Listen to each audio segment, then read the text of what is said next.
తెలుగువారి పెద్ద పండుగ సంక్రాంతి. అందులో భాగంగా తెలంగాణ వ్యాప్తంగా పతంగులు ఎగరేసి పండుగ జరుపుకోవడం ఆనవాయితీగా వస్తోంది.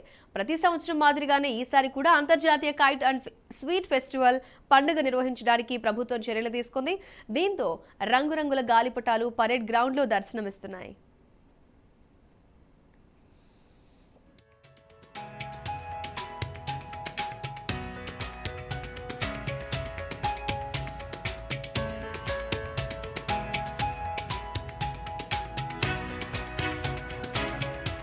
తెలంగాణ టూరిజం వివిధ జాతీయ, అంతర్జాతీయ పర్యాటక కార్యక్రమాల్లో రాష్ట్రంలోని వివిధ పర్యాటక ప్రాంతాల ప్రాముఖ్యతను ప్రచారం చేస్తోంది.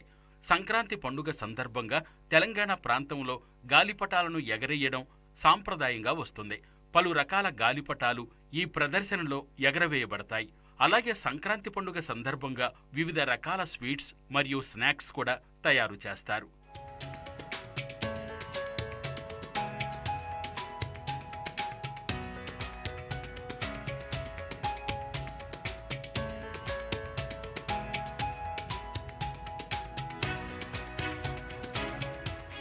సికింద్రాబాద్ పరేడ్ గ్రౌండ్లో ఈ నెల 13వ తేదీ నుండి 15 వరకు అంతర్జాతీయ కైట్ అండ్ స్వీట్ ఫెస్టివల్ నిర్వహిస్తుంది తెలంగాణ ప్రభుత్వం.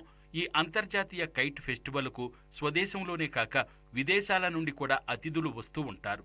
Indonesia, Switzerland, Australia, Sri Lanka, Canada, Scotland, Thailand, Korea, Malaysia, Italy, Taiwan, దక్షిణాఫ్రికా, నెదర్లాండ్ వంటి 16 విదేశాల కైట్ ఫ్లయర్స్తో పాటుగా మన దేశంలోని వివిధ రాష్ట్రాల నుండి ఈ కైట్ ఫెస్టివల్లో పాల్గొంటున్నారు. విదేశాల నుండి 40 మంది, స్వదేశంలో నుండి 50 మంది 13, 14, 15వ తేదీన నిర్వహించే ఈ కైట్ ఫెస్టివల్లో పాల్గొంటున్నారు.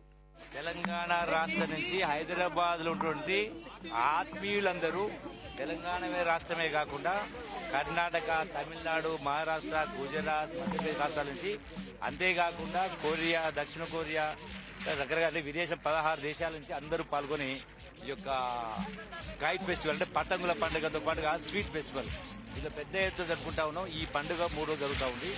వచ్చేటువంటి 3 రోజుల్లో సుమారుగా 15 లక్షల మంది సెలబ్రేట్ చేసుకుంటారు. ప్రత్యేకంగా రాత్రివేళ గాలిపటాలు ఎగరవేసే కార్యక్రమం సికింద్రాబాద్ పరేడ్ గ్రౌండ్స్లో నిర్వహించబడుతుంది.